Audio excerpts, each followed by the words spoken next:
Buenas noches a mis amigos, otra noche de debate. Hoy, bajo la mira ciudadana, el tema que conmovió a toda la sociedad paraguaya la semana pasada. Un quíntuple homicidio acaecido en el centro de la ciudad capital, en una otrora hermosa mansión de nuestra pintoresca capital, pero que envuelve con una suerte de saña muy especial a este hecho, y donde ya la sentencia ha sacado la ciudadanía a partir del presunto culpable o declarado culpable del caso. ¿Podemos seguir contando nosotros los hechos de violencia como si fueran una carrera de caballos, quién va ganando, qué mes tiene más violencia en el año? ¿O en realidad deberíamos ir un poco más al fondo? Porque evidentemente la violencia no es una causa, sino es una consecuencia de cosas que están ocurriendo en nuestra sociedad. Esta noche nuestro objetivo es ir un poquitito más al fondo de esto y tratar de ver cuál es ese trasfondo, valga el juego de palabras, que envuelve a cada uno de estos crímenes. ¿Tienen una explicación? Hay personas que están involucradas detrás de delitos de esto. Hay personas que, las personas que lo cometen, los victimarios, padecen de alguna enfermedad mental subyacente, la adicción de drogas tal vez, el tráfico de drogas tal vez. Podemos explicarlo esto de una manera un poquitito más profunda para que ese morbo que muchas veces nos despiertan las noticias como estas no se termine convirtiendo en el miedo que después en las encuestas decimos tener a la inseguridad ciudadana.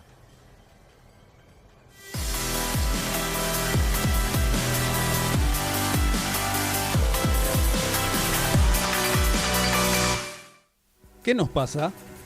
En los últimos años aumentó considerablemente los conflictos intrafamiliares, que han terminado en tragedia. Celos, venganza, odio, intolerancia. Estamos atravesando por una sociedad violenta y es un drama de todos.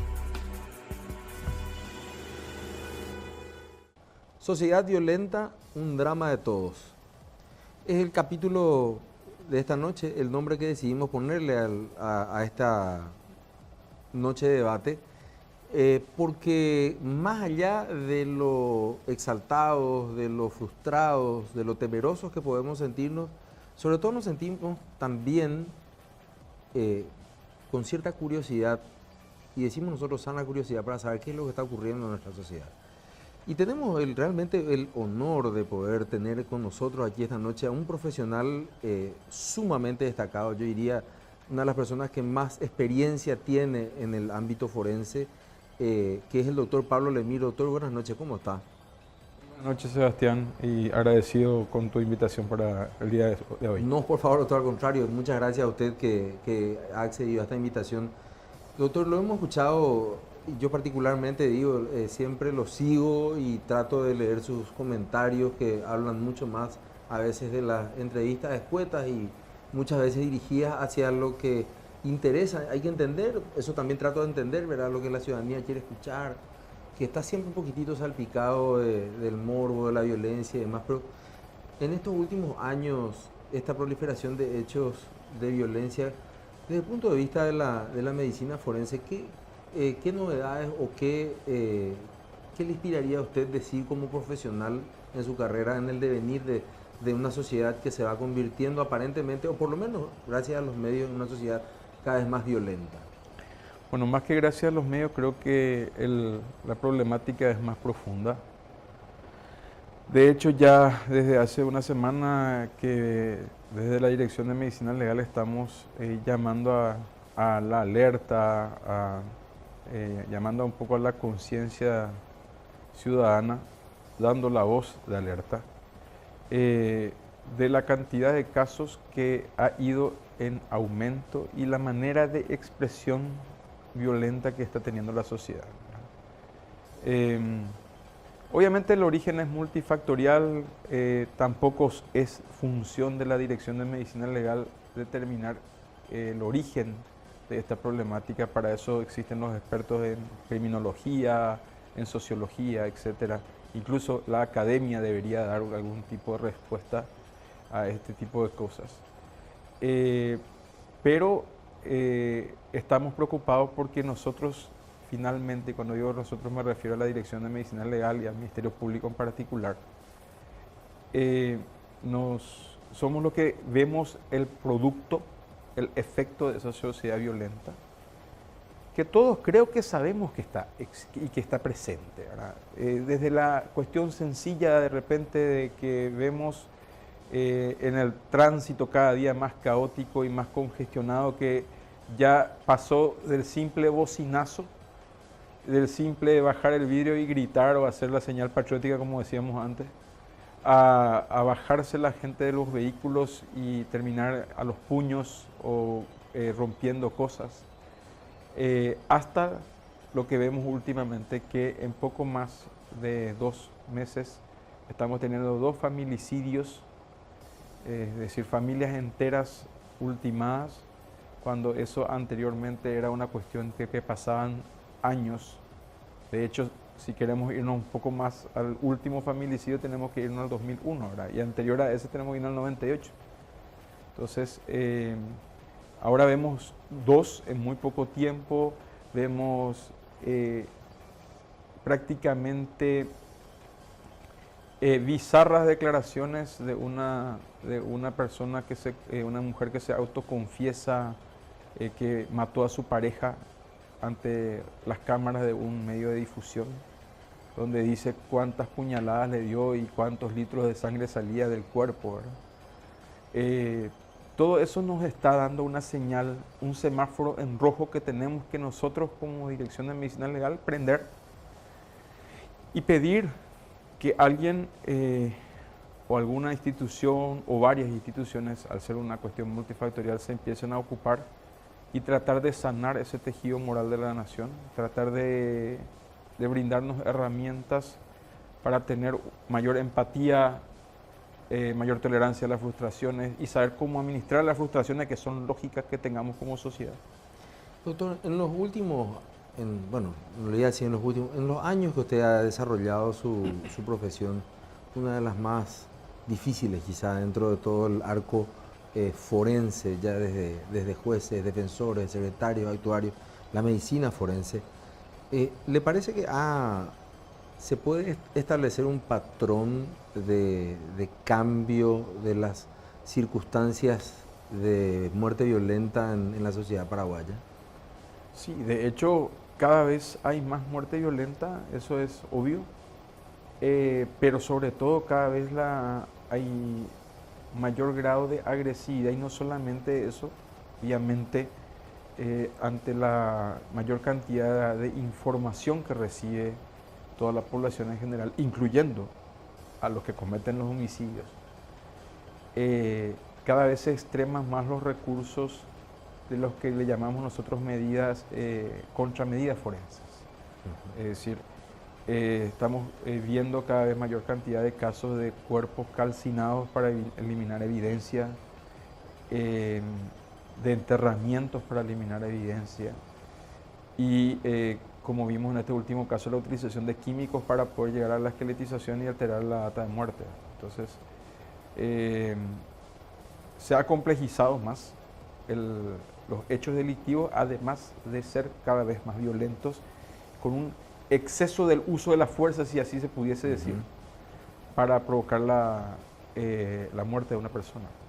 Hay un estudio que nos toca parcialmente, se llama el Atlas de Violencia de América Latina, lo hizo el profesor Juan Mario Solís de la Universidad de San Luis de Potosí con el doctor Marcelo Moriconi de la Universidad de Buenos Aires, y hablan sobre los países de América Latina y los países que están inficionados, digamos, por la violencia. Concluyen ellos, tenemos los 3 países más violentos del mundo en América Latina. Ahí están Salvador, Nicaragua, Guatemala, Venezuela y Belice, están compitiendo entre los 3 países más violentos. Pero una cuestión que dicen es que a medida que uno va de sur a norte, el calibre de las armas o la violencia letal expresada es más grande. O sea, dice, bueno, es como que en la Patagonia, haciendo una simplificación burda, en la Patagonia se mata quizá con cuchillo o arma blanca, y en la medida que uno llega hasta el Caribe o Centroamérica, también se ve ahí la presencia del tráfico de armas de los Estados Unidos, que eso representa obviamente también una fortaleza, un crimen conexo muy importante. Dentro de lo que han vivido, y me imagino que lo hablan entre los médicos forenses, ha habido también un aumento, entre comillas, de armas letales en cuanto a su calibre o en cuanto a la espectacularidad del crimen en los últimos años. Más que aumento del calibre, sí, lo que se ve es como te acabo de decir, un mayor uso de la fuerza y la incipiente, pero cada vez más progresiva utilización de contramedidas forenses. Eso es lo que hemos notado. Todavía en Paraguay se sigue utilizando principalmente el puño, los garrotes, las armas blancas y las armas de fuego, pero de bajo calibre. Obviamente todavía no estamos hablando tanto de las armas de alta velocidad, o sea, de proyectiles de alta velocidad, porque de hecho la utilización de ese término que suelo escuchar de los periodistas de arma de guerra es un término equivocado. O sea, estamos hablando de proyectiles de alta velocidad o fusiles, etcétera, pero no hablar de arma de guerra como tal, porque de hecho no se están utilizando armas de guerra. En momentos que no son cañones, o no son bazucas, o no son tanques de guerra, todavía estamos hablando de armas de alta potencia o de calibres o proyectiles de alta velocidad. La munición de alta velocidad en nuestro país ha habido un incremento, pero en ciertas zonas específicas. Ajá. Estamos hablando del norte y sobre todo el área de Pedro Juan Caballero, obviamente, pero en donde hay mayor concentración urbana, Departamento Central, Asunción, etcétera, todavía estamos hablando de, en todo caso, cuando se utiliza arma de fuego, estamos llegando hasta calibre de 9 milímetros, pero no de 7.65 o ese tipo de fusiles. Estas medidas contraforenses que usted decía, son una forma de borrar las evidencias. Creo que tiene una exigencia también para la ciencia forense de adentrarse también en nuevas tecnologías, doctor. Sí, de hecho. Implica mayor grado de capacitación de los profesionales por un lado y por otro lado la adquisición de nuevas tecnologías. ¿Eso supone también para ustedes un acercamiento importante hacia los tomadores de decisión en materia presupuestaria del Ministerio Público, me imagino? Y allí va una pregunta que se la voy a dejar después, o sea, para una autoridad, como bien usted decía, que pueda estudiar esto. Sí, de hecho, recibimos apoyo institucional de parte en este caso, de la Fiscal General del Estado actual y de la parte administrativa, pero mucho no se puede hacer si no se tiene un buen presupuesto. O sea, y ese es el déficit. O sea, finalmente el Ministerio Público depende del Presupuesto General de Gastos de la Nación y ese Presupuesto General de Gastos de la Nación depende de la decisión del Parlamento y luego de los cortes o no cortes que existan a nivel del Ministerio de Hacienda.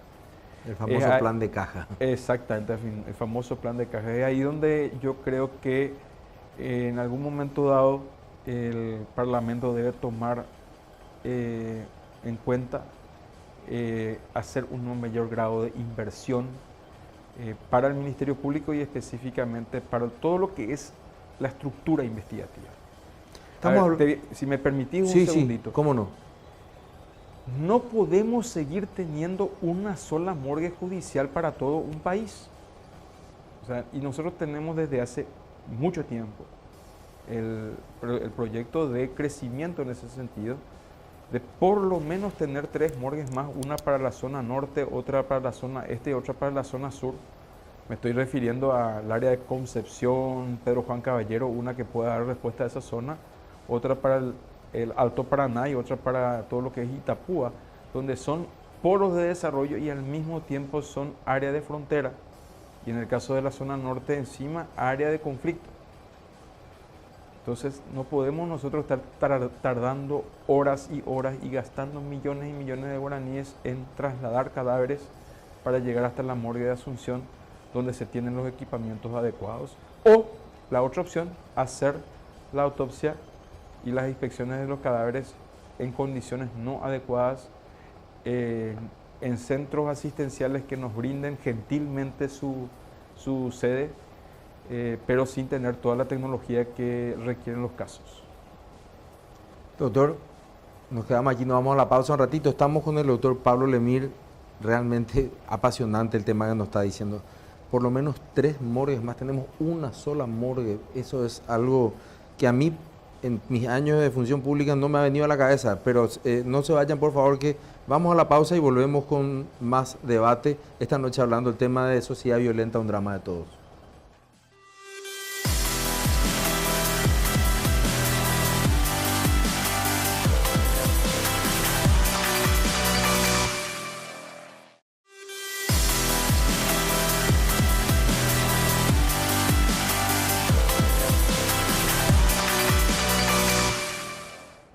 Seguimos conversando en esta noche, tenemos el placer de conversar con el doctor Pablo Lemir.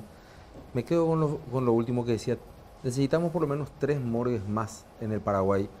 Doctor, usted nos decía la morgue de Asunción y traigo a la memoria a la gente que la morgue de Asunción otra vez es un edificio prestado por la Facultad de Medicina de más de 100 años. ¿Qué inversión estamos hablando para tener una morgue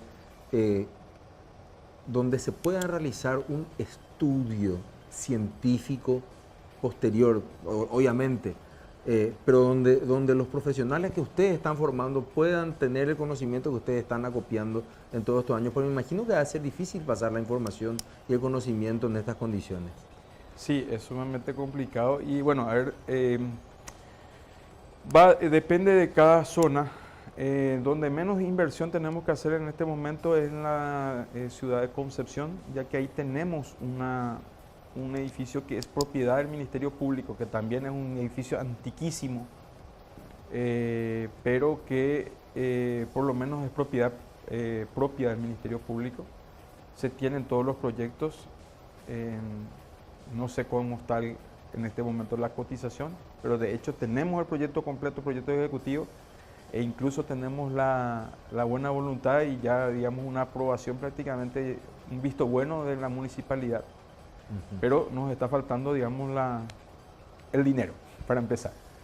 Y por otro lado tenemos que hacer las refacciones de nuestra morgue que tenemos actualmente en usufructo de la morgue judicial del Ministerio Público, que está a cargo del Ministerio Público, acá en Asunción. Y ahí sí estaríamos hablando, para refaccionar eso y dejarlo mínimamente funcional, estaríamos hablando aproximadamente de $100.000, un poco más o menos de inversión para dejar eso en óptimas condiciones. Porque como acabas de decir, estamos hablando de un edificio que tiene más de 100 años de antigüedad. De hecho, muchas modificaciones, por ejemplo la fachada no podemos tocar porque es patrimonio histórico. Podemos tocar la parte de atrás, pero la fachada no se puede tocar. Tiene que quedar así. Tiene que quedar así porque por una cuestión de conservación de patrimonio, ¿no?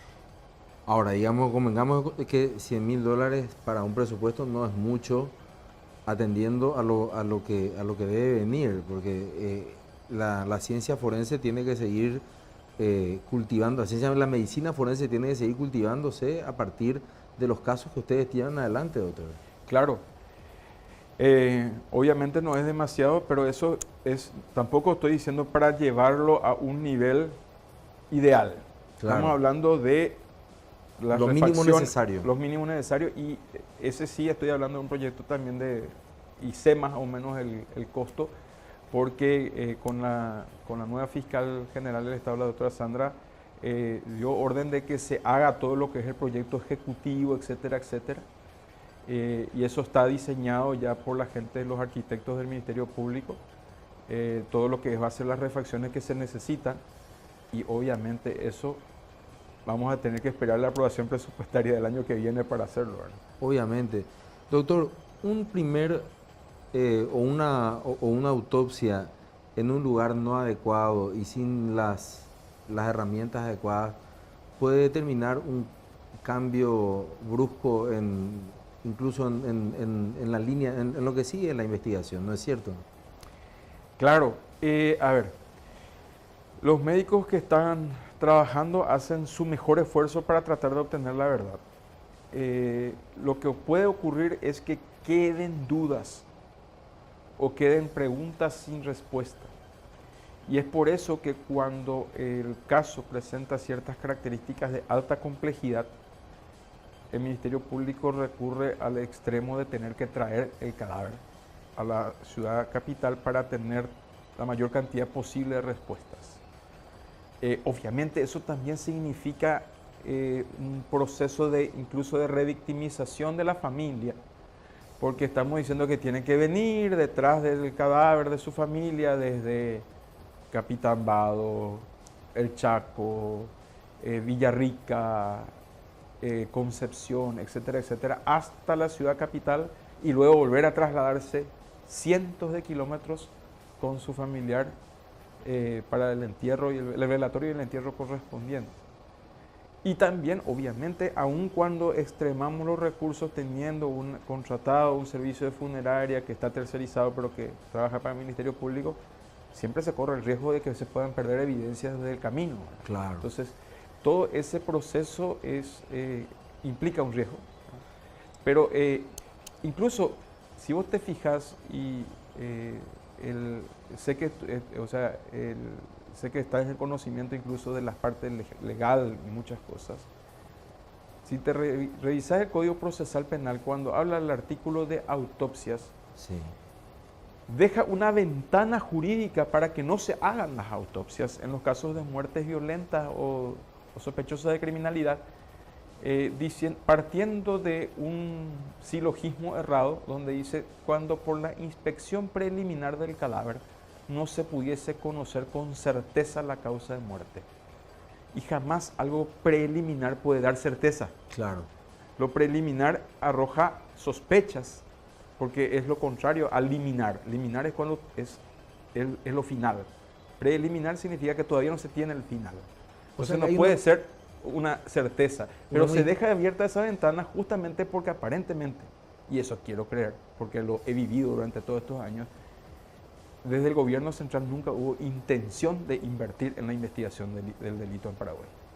Bueno, yo a eso finalmente quería llegar, doctor, y hacer mías esas palabras, porque en los años que me tocó asistir a cumbres de seguridad, hay una autoridad política que se encarga de la investigación del delito, que en nuestro país recae sobre el Ministerio Público, y digo recae sobre el Ministerio Público porque yo no sé si eso es lo correcto. O sea, yo pienso que debería haber un Ministerio de Justicia, como es en la mayoría, no sé si en la mayoría, pero en otros países de América, voy a hablar del de Colombia, que conozco muy bien, donde el Ministerio de Justicia absorbe todas esas necesidades de investigación, trabajo de inteligencia y demás. Y preguntarle si es así como me han dicho, como yo también he podido ver, tenido la suerte de ver en Colombia. Sin ciencia es muy difícil manejar el futuro de lo que es en este caso, por ejemplo, la ciencia médica forense, o lo que puede ser a futuro el tema de la determinación de crímenes en los que ha pasado mucho tiempo, cuerpos que se encuentran después de 2 o 3 años, y si no tenemos las herramientas, queda todo un manto, y hemos contado nada más que hay tantos asesinatos más que el año pasado, pero ni siquiera podemos conocer el porqué. Mira, Sebastián, acabas de tocar un tema sensible para mí. De hecho, mi trabajo de tesis para el grado de especialista en medicina legal y ciencia forense fue el anteproyecto de ley y el anteproyecto de creación del Instituto Nacional de Medicina Legal y Ciencias Forenses. Acabas de citar a Colombia. Colombia es un país amigo y muy especialmente amigo de la medicina legal paraguaya. Este año estuvimos en Cartagena una vez más en la reunión de la Red Iberoamericana de Instituciones de Medicina Legal y Ciencias Forenses, y probablemente en noviembre, si Dios quiere, estamos invitados una vez más a Bogotá para la reunión de expertos para rediseñar la malla curricular del curso de manejo de cadáveres en situación de desastres, que es para toda América Latina. Claro. Tenemos un contacto muy cercano. Ahí la investigación general de todas las fuerzas periciales están concentradas en algo que se llama Instituto Nacional de Medicina Legal y Ciencias Forenses.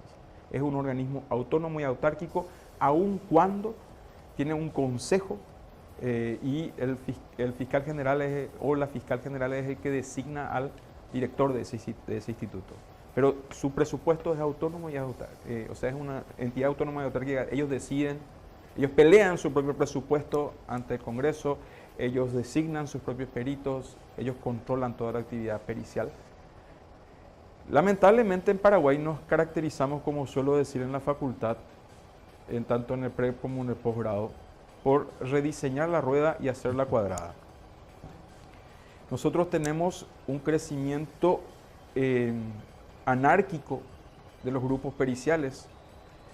Por un lado están los peritos de la Corte Suprema de Justicia, médicos forenses, psicólogos, psiquiatras, trabajadores sociales de la Corte Suprema de Justicia. Por otro lado tenemos los médicos forenses de la Defensoría Pública.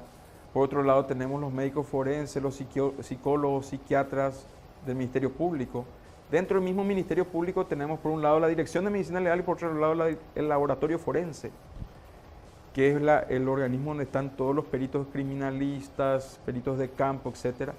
Por otro lado tenemos criminalística de la Policía Nacional, es decir, estamos multiplicando el gasto sin multiplicar la eficiencia ni la eficacia, que podría ser perfectamente teniendo una sola institución que maneje todos los ámbitos periciales, que hasta cierto punto incluso podría estar casi autofinanciada, porque al ser una institución única que no depende de ninguna de las instituciones, puede prestar servicio a las 3 instituciones y también puede prestar servicios a el público en general. Es decir, finalmente, si vos necesitas un ADN por paternidad o por una demanda civil, lo que sea, puedes pedir a ese laboratorio del Instituto de Medicina Legal y pagar un arancel que está fijado previamente por decreto o por resolución, que es un arancel único, y ese mismo costo tiene para cualquiera de las partes.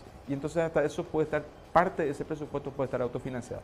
Eso ya lo tenemos desde hace demasiado tiempo, pero una vez más, y esto ya no depende de la Fiscalía General del Estado para nada, es una decisión política que depende de los tomadores de decisión a nivel parlamentario, porque eso tiene que salir por ley. ¿Hay alguna posibilidad de llevar esto? Digo, tiene tantos, por lo que usted me cuenta, tiene muchos años el proyecto, pero bueno, cada nuevo gobierno quizás representa una nueva esperanza, quizá ahora. Yo digo ahora porque me escandalicé cuando vi que en el grupo de WhatsApp de mi hijo de 15 años estaba recorriendo la imagen de un asesinato a sangre fría de aparentemente digo, porque finalmente podrían haber sido muy buenos ciudadanos, en frontera de un grupo de sicarios. Eso es lo que corría. Yo decía, pero bueno, ¿a dónde vamos a llegar con este tema de ir mostrando estas cuestiones? O sea, ¿será que en algún momento alguno de los gobiernos o los ministros, yo digo por la Carta Orgánica, el Ministerio de Justicia, por ejemplo, puede tomar este tema y puede decir, bueno, nosotros vamos a generar una política y vamos a tratar de... Porque lo que me acaba de contar son 3 direcciones que hacen prácticamente lo mismo, ¿no? Y me imagino que allí hay una cantidad de secretario, secretaria, director, directora, que son necesarios, no digo que no son necesarios, pero están prestando el mismo servicio para el mismo fin. Bueno, por lo menos lo que sí te puedo asegurar es que en la Dirección de Medicina Legal nuestra parte administrativa es chiquitita, porque priorizamos al máximo la cantidad de peritos. No tenemos más de 5 o 6 personas, 10 personas a reventar administrativa y 157 peritos, ¿verdad? O sea, tratamos de optimizar recursos, pero sí, estamos teniendo, y lo que pasa es que se tiene que optimizar los recursos y tiene que también tener un organismo único para que tengan reglas de juego únicas, es decir, haya un solo protocolo de levantamiento de cadáver, un solo protocolo de autopsia, un solo protocolo de inspección de víctimas de violencia sexual, un solo protocolo de cada cosa y que toda la estructura y todo el trabajo pericial sea arreglado. Entonces eso también permite un mayor control a todos los interesados en el tema. Me refiero al defensor, al fiscal, al juez, al querellante, etc. Doctor Pablo Lemir, ha sido un placer tenerlo aquí esta noche. Agradecerle nuevamente su tiempo, doctor. Desearle éxito en esta difícil tarea y, bueno, decirle que acá estamos para pedir también por el presupuesto. Creemos que personas como usted y la gente y su equipo merecen toda la confianza de la sociedad para darle más seguridad y darle una institucionalidad mucho más sólida a la investigación penal. Te voy a tomar la palabra, ¿eh? Sí, no, usted tiene que contar. Esto ya no es promesa de político, ¿eh? Ya es promesa hecha aquí fuera de la política. Muchas gracias, doctor. Estuvimos con el doctor Pablo Lemir. Muchísimas gracias por su participación hablando del tema de las necesidades en esta ciencia que es la ciencia de medicina forense, que necesita, como bien lo ha señalado él, como muchas otras cuestiones dentro de la medicina, un ordenamiento y una optimización de gastos. No se vayan, que volvemos con más debate después de la pausa.